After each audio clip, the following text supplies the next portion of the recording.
യമനിൽ ജയിലിൽ കഴിയുന്ന നിമിഷപ്രിയയുടെ കഥ നമ്മൾക്ക് ഒരുപാട് യൂട്യൂബ് ചാനലുകളിലും പല സ്ഥലങ്ങളിലും സോഷ്യൽ മീഡിയാസിലും നമ്മൾ പല പല കഥകൾ കേട്ടുകൊണ്ടിരിക്കുകയാണ്. ഈ ഒരു നിമിഷപ്രിയയുടെ കേസിനെ പറ്റിയിട്ടും അവർ ചെയ്തിട്ടുള്ള ക്രൂര കൃത്യങ്ങളെ പറ്റിയിട്ടുള്ളൂ, അതുപോലെ തന്നെ റഹീമിനെ ഇറക്കിയ പോലെ എന്തുകൊണ്ട് നമുക്ക് അവരെ ഇറക്കാൻ പറ്റുന്നില്ല, അങ്ങനെ നൂറ് അഭിപ്രായങ്ങളാണ് ആൾക്കാർക്കുള്ളത്. ഞാൻ ഈ പറയാൻ പോകുന്ന കഥ, നിമിഷപ്രിയയുടെ കഥ ഞാൻ പറഞ്ഞതല്ല.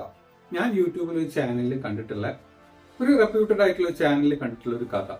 ആ ഒരു ചാനലിൽ ആ ഒരാൾ പറയുന്ന കുറച്ച് കാര്യങ്ങളുണ്ട്. അതായത് നിമിഷപ്രിയയുടെ ഹസ്ബൻഡ് പറഞ്ഞിട്ടുള്ള കഥകൾ, എന്താണോ ഈ ആൾക്ക് സംഭവിച്ചത്, എങ്ങനെയാണോ അവർ ജയിലിലായത്, ഇത്തരത്തിലുള്ള ഒരു A to Z ആയിട്ടുള്ള ഒരു കംപ്ലീറ്റ് കഥയാണ് ഞാൻ നിങ്ങളോട് പറയാൻ പോകുന്നത്. ഇപ്പോൾ ഈ ഭർത്താവായ ടോമി തോമസിനോട് സംസാരിച്ചപ്പോൾ കിട്ടിയ വിവരങ്ങളാണ് ഞാൻ എൻ്റെ വീഡിയോയിൽ പങ്കുവെക്കുന്നത്. ഇവര് ഈ ഭർത്താവിന്റെ വീട് തൊടുപുഴയാണ്, ടോമി തോമസിന്റെ വീട് തൊടുപുഴയാണ്. ഈ നിമിഷപ്രിയയുടെ വീടാണ് പാലക്കാട് ജില്ലയിലെ കൊല്ലങ്കോട് ഉള്ളത്. അങ്ങനെ ഈ ഒരു കഥയുടെ കഥ എന്നല്ല, അവരുടെ ജീവിതത്തിന്റെ അനുഭവങ്ങളുടെ കംപ്ലീറ്റ് കഥകളുടെ ക്രെഡിറ്റും ഞാൻ ഈ ഒരു ചാനലിനാണ് കൊടുക്കുന്നത്.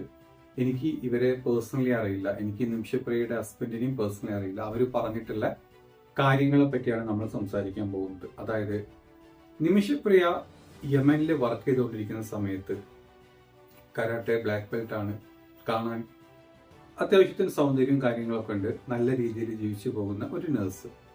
ഇവരുടെ കല്യാണം നടക്കുന്നത്, അതായത് ഇവരുടെ ഹസ്ബൻഡ് ഖത്തറിൽ ഒരു ടാക്സി ഡ്രൈവറായിട്ട് ജോലി ചെയ്യുന്ന സമയത്ത് ഇങ്ങനെ ഒരു കല്യാണാലോചന വരുന്നു.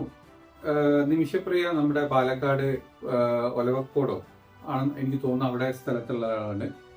ഈ ഹസ്ബൻഡുമായിട്ടുള്ള ഒരു കല്യാണം വരുന്നു, അവര് പരസ്പരം കാണുന്നു, ഇഷ്ടപ്പെടുന്നു, അവര് ആ കല്യാണം അങ്ങനെ ഉറപ്പിക്കുന്നു. അങ്ങനെ ഒരു കല്യാണം നടക്കുക ചെയ്തിട്ടുള്ളത്. അങ്ങനെ കല്യാണം കഴിഞ്ഞിട്ട് ഇവര് നിമിഷപ്രിയ ഒരു ഹസ്ബൻഡിനെ യമനിലോട്ട് കൊണ്ടുപോകുന്നു. യമനിൽ അവര് വർക്ക് ചെയ്തിരുന്നത് അവിടെ ഒരു നോർമൽ ക്ലിനിക്കിൽ അവിടെ ഒരു ഹെഡ് നഴ്സ് ആയിട്ട് വർക്ക് ചെയ്തുകൊണ്ടിരിക്കുകയായിരുന്നു. അങ്ങനെ കുറച്ചു കാലം നല്ല രീതിയിൽ അവരുടെ ജീവിതമൊക്കെ മുന്നോട്ട് പോയി. അവർക്കൊരു കൊച്ച് ഉണ്ടായിട്ടുണ്ട്. അത് യമനിലാണ് ആ കൊച്ചുണ്ടാവുന്നത്. അത് കഴിഞ്ഞപ്പം അവർ തന്നെ ആലോചിച്ചു, അവർക്ക് എന്തുകൊണ്ട് ഒരു ചെറിയൊരു ക്ലിനിക്ക് സ്റ്റാർട്ട് ചെയ്തുകൂടാ. യമനിലെ കഥകൾ നമുക്കറിയാം. അവിടെ ഒരുപാട് ആഭ്യന്തര കലാപങ്ങളും മറ്റ് യുദ്ധങ്ങളും കാര്യങ്ങളൊക്കെ എപ്പോഴും നടക്കുന്ന ഒരു സ്ഥലമാണ്. പക്ഷെ ഇവരുടെ ഒരു ക്ലിനിക്കിൽ ഇവരായിരുന്നു അവിടുത്തെ കൂടുതൽ കാര്യങ്ങൾ നോക്കി നടത്തിയിരുന്നത്. അതുകൊണ്ട് തന്നെ അവർക്കൊരു ക്ലിനിക്ക് തുടങ്ങിയാൽ എന്തെന്നുള്ള ചിന്ത വരികയാണ്. അങ്ങനെ അവരൊരു ക്ലിനിക്ക് സ്റ്റാർട്ട് ചെയ്യാനുള്ള കാര്യങ്ങളെ പറ്റി ചിന്തിക്കുകയാണ്. ആ സമയത്ത് അവരുടെ ഹസ്ബൻഡിനെയും മകളെ അവർ നാട്ടിലോട്ട് വിടുന്നു. കൊച്ചിനൊരു നല്ല ഒരു എന്താ പറയുക, ഒരുപാട് ആളുകളെ കണ്ട് കുടുംബത്തിന്റെ കൂടെ ഒക്കെ നിന്ന് ജീവിക്കാനുള്ള ഒരു സാഹചര്യങ്ങൾ ഉണ്ടാക്കാൻ വേണ്ടിയിട്ട് അവർ നാട്ടിലോട്ട് തിരിച്ചു വരുന്നു. അങ്ങനെ നിമിഷപ്രിയ തിരിച്ച് യമനിലോട്ട് പോവാണ്. അവിടെ ഒരു ക്ലിനിക് ഒക്കെ തുടങ്ങണം, അല്ലെങ്കിൽ സഹായിക്കാൻ ഒരുപാട് കുടുംബക്കാരൊക്കെ ഉണ്ടായിരുന്നു. കാശുകൊണ്ടൊക്കെ അവർ സഹായിക്കും. പക്ഷെ യമനിൽ എത്തിയ സമയത്ത് ഒരു സ്പോൺസറെ അവിടെ വേണം. സ്പോൺസർ ഇല്ലാണ്ട് അവിടെ നമുക്കൊന്നും സ്റ്റാർട്ട് ചെയ്യാൻ പറ്റില്ല. അങ്ങനെ സ്പോൺസറെ നോക്കിക്കൊണ്ടിരിക്കുന്ന സമയത്താണ് ഈ തലാൽ എന്ന് പറഞ്ഞിട്ടുള്ള യമൻ പൗരൻ വരുന്നത്. അയാളുടെ ഫാമിലി, അയാളുടെ വൈഫ് എല്ലാവരും കാണിച്ചുകൊണ്ട്, അവർ സ്ഥിരം കാണിച്ചുകൊണ്ടിരുന്നത് നിമിഷപ്രിയ വർക്ക് ചെയ്തിരുന്ന ആ സെയിം ക്ലിനിക്കിൽ തന്നെയായിരുന്നു. അങ്ങനെ അവർ സംസാരിക്കുന്നു. പുള്ളി അന്വേഷിച്ചു കൊടുത്തോളം പുള്ളി ഒരു കുഴപ്പക്കാരനല്ല എന്നുള്ള ഒരു റിപ്പോർട്ടാണ് അവർക്ക് കിട്ടുന്നത്. അങ്ങനെ അയാൾ ത്രൂ ഈ ഒരു പുതിയൊരു ക്ലിനിക്ക് സ്റ്റാർട്ട് ചെയ്യാനുള്ള കാര്യങ്ങൾ ചെയ്യുന്നു. അതിന്റെ ലൈസൻസ് കാര്യങ്ങളൊക്കെ ചെയ്യുന്നു. ഈ ലൈസൻസിന്റെ ഒക്കെ സമയത്ത് ഒരുപാട് പ്രശ്നങ്ങളുണ്ടായി. കാരണം അവർ വർക്ക് ചെയ്തുകൊണ്ടിരിക്കുന്ന ക്ലിനിക്കിൽ നിന്ന് അവർ പോവുക എന്ന് പറയുമ്പോൾ അവരുടെ വളരെ നല്ല രീതിയിൽ വർക്ക് ചെയ്തിരുന്ന സ്റ്റാഫായിരുന്നു. അതുകൊണ്ട് തന്നെ അവർ പോകുമ്പോൾ അവർ കുറച്ച് പ്രശ്നങ്ങളൊക്കെ ഉണ്ടാക്കി. പക്ഷേ ഈ തലാൽ എന്ന് പറഞ്ഞിട്ടുള്ള ആള് അതൊന്നും കുഴപ്പമില്ല, അതൊക്കെ പുള്ളി മാനേജ് ചെയ്യാന്ന് പറഞ്ഞു. അതിനിടയിൽ തന്നെ ഒരു സ്പോൺസർ ആയിട്ടുള്ള ഒരാളെ, ആൾക്ക് കേരളത്തിലോട്ട് വരണം, കേരളം കാണണം എന്നൊക്കെ പറഞ്ഞു. അവര് ഓട്ടോമാറ്റിക്കലി, അതായത് അവരുടെ സ്പോൺസറാണ്, അവർ കൊണ്ടുവന്നേ പറ്റും. അങ്ങനെ അവര് കേരളത്തിൽ കൊണ്ടുവരുന്നു. കേരളത്തിലെ കാര്യങ്ങളൊക്കെ കാണിക്കുന്നു, ഒരുപാട് സ്ഥലങ്ങളൊക്കെ കാണിക്കുന്നു, എല്ലാ ചെലവുകളും അവരെടുക്കുന്നു. അങ്ങനെ ഒരു കേരളമൊക്കെ കണ്ട് തിരിച്ച ആള് നമ്മള് യമനിലോട്ട് തിരിച്ചു പോവുക ചെയ്യുന്നത്. അങ്ങനെ യമനിൽ തിരിച്ചെത്തിയതിനു ശേഷം ഇവർക്ക് ലൈസൻസും കാര്യങ്ങളൊക്കെ കിട്ടുന്നു. ഈ എഗ്രിമെന്റ് ഉണ്ട്, അതായത് നമ്മൾ സ്പോൺസറുമായിട്ട് ഒരു എഗ്രിമെന്റ് ഉണ്ടാക്കും. ഈ എഗ്രിമെന്റിൽ 33% ഈ പറഞ്ഞ സ്പോൺസർക്കും ബാക്കി വരുന്ന പെർസെന്റേജ് ആണ് നമ്മുടെ നിമിഷപ്രിയക്കും കിട്ടുക എന്നുള്ള രീതിയിലാണ് എഗ്രിമെന്റ് എഴുതിയത്. Agreement completely അറബിക്കിലായിരുന്നു. നിമിഷപ്രിയക്ക് അറബി സംസാരിക്കാൻ അറിയാം, പക്ഷെ അവർക്ക് അറബി വായിക്കാൻ അറിയില്ലായിരുന്നു. അങ്ങനെ എഗ്രിമെന്റ് ഒക്കെ കഴിഞ്ഞു. അവരൊരു പുതിയ ക്ലിനിക്ക് സ്റ്റാർട്ട് ചെയ്തു. അത്യാവശ്യം പേഷ്യൻസും കാര്യങ്ങളൊക്കെ വന്നു തുടങ്ങി. പക്ഷെ ആ സമയത്ത് ഒരു പ്രശ്നം ഉണ്ടായി. ഈ ക്ലിനിക്കിൽ വരുന്ന ക്യാഷ് കാര്യങ്ങൾ, നമ്മൾ ഡെയിലി സെയില് കാര്യങ്ങളൊക്കെ നടക്കും. ആ സെയിലിൽ നിന്നൊക്കെ ഈ പറഞ്ഞ തലാല് കാശ് എടുത്ത് കൊണ്ടുപോകാൻ തുടങ്ങി. അയാളുടെ ബിഹേവിയർ കുറച്ച് ചേഞ്ച് ആവാൻ തുടങ്ങി. അപ്പം നിമിഷപ്രിയ അത് വിലക്കാൻ തുടങ്ങിയ സമയത്താണ് ഒരു കാര്യം അവർ ശ്രദ്ധിച്ചത്. ഈ ഒരു ക്ലിനിക്ക് കംപ്ലീറ്റ്ലി 33% അല്ല, 33% മാത്രമേ നിമിഷപ്രിയക്കുള്ളൂ. ബാക്കിയുള്ള പെർസെന്റേജ് കംപ്ലീറ്റ്ലി തലാലിന് എന്ന രീതിയിലാണ് ഈ ഒരു എഗ്രിമെന്റ് എഴുതിയിട്ടുള്ളത്. അത് അറബി വായിക്കാൻ അറിയാത്തതുകൊണ്ട് തന്നെ നിമിഷപ്രിയ അത് മനസ്സിലാക്കാൻ പറ്റിയില്ല. അങ്ങനെ ആ സമയം മുതൽ അവർക്ക് പ്രശ്നങ്ങൾ വന്നു. അത് മാത്രമല്ല, അവർ കൂടുതൽ അന്വേഷിച്ച സമയത്താണ് മനസ്സിലാക്കുന്നത് ഈ പറഞ്ഞ തലാല് നിമിഷപ്രിയനെ കല്യാണം കഴിച്ചു എന്നുള്ള ഒരു രേഖ കൂടെ ഈ സമയത്ത് അവർ സൈൻ ചെയ്ത് വാങ്ങിച്ചിട്ടുണ്ട്. അതായത് തലാലിന്റെ വൈഫാണ് നിമിഷപ്രിയ. അതുകൊണ്ട് തന്നെ ഈ കംപ്ലീറ്റ് സ്വത്തിനുള്ള അവകാശം തലാലിനാണ് എന്നുള്ള രീതിയിലായിരുന്നു ഈ കംപ്ലീറ്റ് ആയിട്ടുള്ള അവിടുത്തെ രേഖകളും എല്ലാം കാണിച്ചിരുന്നത്. ഇത് മനസ്സിലാക്കിയ നിമിഷപ്രിയ അത് ചോദ്യം ചെയ്യാൻ ചെന്നു. അതിന്റെ പേരിൽ ഭയങ്കരമായിട്ട് അവർ തമ്മിൽ എപ്പോഴും വഴക്കുകളും കാര്യങ്ങളായി. ഈ പറഞ്ഞ കാര്യങ്ങളെല്ലാം കൂടെ നാട്ടിലോട്ട് വിളിച്ചു പറയാൻ പറ്റാത്തൊരു സാഹചര്യത്തിലായിരുന്നു നിമിഷപ്രിയ എന്നാണ് അവരുടെ ഹസ്ബൻഡിനെ പറയുന്നത്. അതല്ലാണ്ട് നമ്മൾ കേട്ട കുറച്ച് കഥകളുണ്ട്. ഹസ്ബൻഡിനെയും മകളെയും ഉപേക്ഷിച്ചിട്ട് അവിടെ പോയിട്ട് ഒരു യമൻ പൗരനെ കല്യാണം കഴിച്ച് സുഖിച്ച് ജീവിച്ച് ഒരു യമൻ പൗരനെ പറ്റിച്ചിട്ട് ക്ലിനിക്ക് കൈക്കലാക്കാൻ നോക്കിയ നിമിഷപ്രിയ എന്ന് പറഞ്ഞിട്ടുള്ള കഥകളാണ് നമ്മൾ കേട്ടത്. ഒരു ഹസ്ബൻഡും ഇത്തരത്തിലുള്ള ഒരു കഥകളാണെങ്കിൽ ഇതുപോലെ ഒരു ചാനലിൽ വന്നിട്ട് കാര്യങ്ങൾ സംസാരിക്കാനോ അതല്ലെങ്കിൽ ഇത്തരം രീതിയിൽ സ്വന്തം വൈഫിനെ സപ്പോർട്ട് ചെയ്യാൻ ശ്രമിക്കില്ല. അപ്പം ഈ ഹസ്ബൻഡ് പറഞ്ഞിട്ടുള്ള നമ്മളൊക്കെ മലയാളികളാണ്, നമുക്കറിയാം ഈ ഹസ്ബൻഡ് ഇത്രയും നല്ല രീതിയിലാണ് ഇവരോട് സംസാരിച്ചതെങ്കിൽ ആ പറഞ്ഞതിൽ ഒരുപാട് സത്യങ്ങളുണ്ട്. അങ്ങനെ തലാലും ഇവരും തമ്മിലുള്ള പ്രശ്നങ്ങൾ ഭയങ്കര രൂക്ഷമായിട്ടിരിക്കുകയാണ്. ഈ ക്ലിനിക്കിൽ തന്നെ വർക്ക് ചെയ്ത ഹനാൻ എന്ന് പറഞ്ഞിട്ടുള്ള ഒരു യമനി സ്ത്രീയാണ്. അവർക്ക് എല്ലാ കഥകളും അറിയാം. അവര് നിമിഷപ്രിയനെ എപ്പോഴും സപ്പോർട്ട് ചെയ്തുകൊണ്ടിരുന്നു. അങ്ങനെ പോയിക്കൊണ്ടിരിക്കുന്ന സമയത്ത് ഇവര് വന്നിട്ട് ഭയങ്കരമായിട്ട് ഇവരെ ദേഹോപദ്രവം ചെയ്യുന്നുണ്ട്. ബാക്കി എല്ലാ രീതിയിലും ഇവരെ ബുദ്ധിമുട്ടിച്ചുകൊണ്ടിരിക്കുന്ന സമയത്താണ് ഇവർ കേസ് കൊടുക്കുന്നു. അങ്ങനെ തലാലിനെ പോലീസ് അറസ്റ്റ് ചെയ്തിട്ട് ജയിലിൽ കൊണ്ടുപോവുക ചെയ്തു. അങ്ങനെ ജയിലിൽ കൊണ്ടുപോയ സമയത്ത് അവിടെ ഒരു ദിവസം നിമിഷപ്രിയ എന്തോ കാര്യത്തിന് അവരുമായിട്ടുള്ള കേസിന്റെ കാര്യത്തിന് അവിടെ പോയ സമയത്ത് അവിടെ ജയിൽ വാർഡൻ ഇവരുടെ കഥകൾ കേട്ടിട്ട് ഇവരോട് പറയുന്നു, നിങ്ങളൊരു കാര്യം ചെയ്തെന്നൊക്കെ നിങ്ങളെ രക്ഷപ്പെടുത്തിയാൽ നിങ്ങൾക്ക് ഈ നാട്ടിൽ നിന്ന് തിരിച്ചു പോകാം. അങ്ങനെ ജയിൽ വാർഡനും ഹനാനും കൂടി ഇവരെ സപ്പോർട്ട് ചെയ്യാമെന്ന് പറയുന്നു.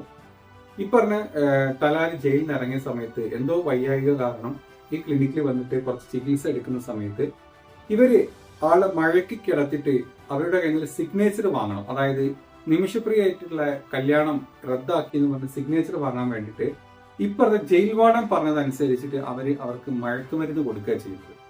ഈ പറഞ്ഞ തലാലിന് മയക്കുമരുന്ന് കൊടുത്തു. ആള് ഒരു കംപ്ലീറ്റ് ആയിട്ടുള്ള ഒരു ഡ്രഗ് അഡിക്റ്റ് ആയിരുന്നു. ഒരു ഡോസിലൊന്നും ആവുന്നില്ല. ഇവർ എക്സ്ട്രാ ഡോസ് കൊടുത്തത് ആ ഡോസ് അധികമാവുക ചെയ്യുന്നത്. അങ്ങനെ ഈ തലാല് മരിക്കുകയാണ് ഈ ക്ലിനിക്കിൽ.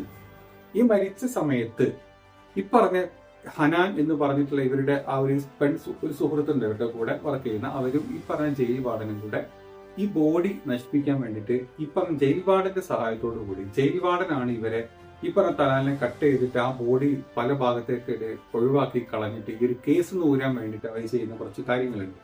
അങ്ങനെ അത് ചെയ്തു. ഈ പറഞ്ഞ ബോഡി പല ഭാഗങ്ങളിലായി കൊണ്ടുവിട്ടു.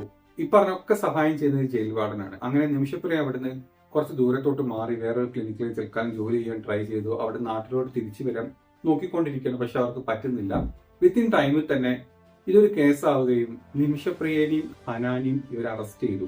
അങ്ങനെ നിമിഷപ്രിയക്ക് ഈ പറഞ്ഞ തൂപ്പുകയറും കൊടുക്കുകയാണ്. ഈ ഹനാന് ജീവപര്യന്തം തടവും വിധിച്ചു. ഈ ജയിൽ വാർഡനെ അവർക്ക് അറസ്റ്റ് ചെയ്യാൻ പറ്റിയില്ല. ആളെ എവിടെ എസ്കേപ്പ് ആയി പോയിട്ടുണ്ട്. അവിടുത്തെ പൗരാണ്, നമുക്കറിയാം ആളെങ്ങനെ എസ്കേപ്പ് ആയിപ്പോയി. ഈ ഒരു കഥയാണ് നമ്മൾ കണ്ടിട്ടുള്ളത്. അതായത് ഈ പറഞ്ഞ നിമിഷപ്രിയയുടെ ഹസ്ബൻഡ് പറഞ്ഞിട്ടുള്ള കഥയാണിത്. അതുകൊണ്ട് തന്നെ ഇതിൽ എത്രത്തോളം സത്യം ഉണ്ടോ എന്നുള്ളത് നമുക്ക് ആർക്കും അറിയില്ല. അവരുടെ തന്നെ ഒരു ഹസ്ബൻഡ്, അതായത് സ്വന്തം ഹസ്ബൻഡ് ഇത്രയും കഥകൾ പറയേണ്ട കാര്യമില്ല. പറയണം, ഹസ്ബൻഡിനെ ചതിച്ചു പോയിട്ടുള്ള ഒരു വൈഫാണെങ്കിൽ ഇത്തരത്തിലുള്ള കഥകൾ പറഞ്ഞാൽ അവരെ രക്ഷിക്കേണ്ട ഒരു കാര്യം ഈ ഹസ്ബൻഡില്ല. അതുകൊണ്ട് തന്നെ ഈ പറഞ്ഞ കാര്യങ്ങളൊക്കെ സത്യമാവും എന്നാണ് നമുക്ക് എല്ലാവർക്കും ചിന്തിച്ചു കഴിഞ്ഞാൽ, നമ്മൾ ആലോചിച്ച് കഴിഞ്ഞാൽ സത്യമായിരിക്കാനാണ് ഏറ്റവും കൂടുതൽ ചാൻസ് ഞാൻ കാണുന്നത്. ഇനി ബാക്കിയുള്ളൊരവസ്ഥ എനിക്കറിയില്ല. അപ്പം തുടക്കത്തിലൊക്കെ ഒരു 3-4 വർഷങ്ങൾക്ക് മുമ്പ് ഈ പറഞ്ഞ തലാലിന്റെ ഫാമിലി പറഞ്ഞു 70 ലക്ഷം രൂപ തരികയാണെങ്കിൽ, ബ്ലഡ് മണി തരികയാണെങ്കിൽ വിട്ടയക്കാന്നാണ് പറഞ്ഞിരുന്നത്. പക്ഷെ ആ സമയത്ത് ഈ പറഞ്ഞ കേസൊന്നും മുന്നോട്ട് വരാനും സോഷ്യൽ മീഡിയ കാര്യങ്ങളൊക്കെ ആക്റ്റീവ് അല്ലായിരുന്നു. അവർക്ക് കാശൊന്നും കിട്ടിയില്ല. അതുകൊണ്ട് തന്നെ അതൊന്നും അല്ലാണ്ടായി പോയി. പക്ഷെ ഇപ്പോഴും നിമിഷപ്രിയ അവിടുത്തെ ജയിലിലെ അന്തേവാസികൾക്ക് ചികിത്സകൾ കൊടുത്തും, അതായത് ഇവര് നേഴ്സാണ്, നല്ല രീതിയിലുള്ള അവരുടെ നല്ല സ്വഭാവം കൊണ്ട് തന്നെ അവരെ നല്ല രീതിയിൽ ഇവർക്ക് നാട്ടിലോട്ട് ഫോൺ ചെയ്യാൻ പറ്റുന്നുണ്ട്, എല്ലാ സൗകര്യങ്ങളും അവിടെ കിട്ടുന്നുണ്ട്. പക്ഷേ ഇപ്പം ഈ ഒരു തലാലിന്റെ ഫാമിലി ഇവർക്ക് ഈ പറഞ്ഞ ബ്ലഡ് മണി ആയിട്ട് ഇത്ര പൈസ തന്നെ വിട്ടയക്കാം എന്നുള്ള ഒരു കാര്യങ്ങളും അവർ അക്സെപ്റ്റ് ചെയ്യുന്നില്ല. അവരുടെ ഒരു ഗോത്ര വിഭാഗം ഉണ്ട്, അവർ അക്സെപ്റ്റ് ചെയ്യുന്നുണ്ട്. അപ്പൊ നമ്മളത് പലരും പറയുന്നുണ്ട്, ഈ പറഞ്ഞ പോലെ റഹീമിനെ രക്ഷിച്ച പോലെ നിങ്ങൾക്ക് എന്തുകൊണ്ട് ഇവരെ രക്ഷിക്കാൻ പറ്റുന്നില്ല? യൂസഫ് അലി ഇടപെട്ടിട്ടുണ്ട്, പലരും ഇടപെട്ടിട്ടുണ്ട്. പക്ഷെ ഈ ഒരു ഫാമിലി, ഈ തലാലിന്റെ ഫാമിലി ഇത് അംഗീകരിക്കണം. ഓക്കെ, ഞങ്ങൾ ഇത്ര കാശ് തരികയാണെങ്കിൽ, അല്ലെങ്കിൽ ഞങ്ങൾ വെറുതെ ഈ പറഞ്ഞ നിമിഷപ്രിയനെ വെറുതെ വിടാം എന്നുള്ള അവരുടെ ഒരു കൺഫർമേഷൻ ഇല്ലാണ്ട്, അല്ലെങ്കിൽ അവർ പറയാണ്ട് ഈ പറഞ്ഞ ഒരു നിയമത്തിനും ഈ പറഞ്ഞ പാവമാണെങ്കിൽ പാവത്തിനെ തിരിച്ചു കൊണ്ടുവരാൻ സമ്മതിക്കും. എന്താണെങ്കിലും പലരുടെ ഇടപെടലുകളോട് തന്നെ ഇവരുടെ അമ്മപ്പം അങ്ങോട്ട് യമനിലോട്ട് പോയിട്ടുണ്ട് ഇവരെ കാണാൻ വേണ്ടിയിട്ട്. ഇവരുടെ ഹസ്ബൻഡ് നാട്ടിൽ തന്നെയുള്ള ഒരു സാധാരണ ഒരു ഓട്ടോ ഓടിച്ചിട്ടാണ് ഇപ്പൊ അവരവരുടെ ഉപജീവന മാർഗം നടത്തിക്കൊണ്ടിരിക്കുന്നത്, കൊച്ചിന്റെ കാര്യങ്ങളും ചെയ്തുകൊണ്ടിരിക്കുന്നത്. അപ്പോൾ നമുക്ക് നല്ല കാര്യം തന്നെ, നല്ലത് തന്നെ പ്രതീക്ഷിക്കാം. അറ്റ്ലീസ്റ്റ് ആ ഒരു ഫാമിലിക്ക്, ഈ തലാലിന്റെ ഫാമിലിക്ക് നല്ല ബുദ്ധി തോന്നിയിട്ട് കാശ് കൊടുത്തിട്ടോ കാശ് കൊടുക്കാണ്ടയോ എങ്ങനെയെങ്കിലും അവർ വിട്ടുതരാം എന്നുള്ള ഒരു എന്താ പറയാ, ഒരു ബ്ലഡ് മണി കൊടുത്തിട്ടാണെങ്കിലും വിട്ടുതരാം എന്നുള്ളൊരു കാര്യം പറഞ്ഞു കഴിഞ്ഞാൽ നമ്മുടെ മലയാളികൾ നമുക്ക് എല്ലാവർക്കും അറിയാം, ജാതി ഭേദം എല്ലാം മറ്റൊക്കെ മാറ്റി നിർത്തിയിട്ട് എത്ര കാശാണെങ്കിലും നമുക്ക് പിരിച്ചു കൊടുക്കാൻ നമുക്ക് പറ്റും. അപ്പം ഇത്രയും കഥകള് ഞാൻ എൻ്റെ കഥകളായിട്ടല്ല കേട്ടോ പറയുന്നത്. ഞാൻ ഇവരുടെ ഹസ്ബൻഡ് പറഞ്ഞിട്ടുള്ള ഒരു കഥ ഇതുപോലെ ചാനലിലൂടെ വന്ന സമയത്ത് ഞാനത് തിരിച്ച് എന്നെ അറിയുന്ന കുറച്ച് ആൾക്കാർക്ക് ഞാനത് പറഞ്ഞു, അത്രയേ ഉള്ളൂ.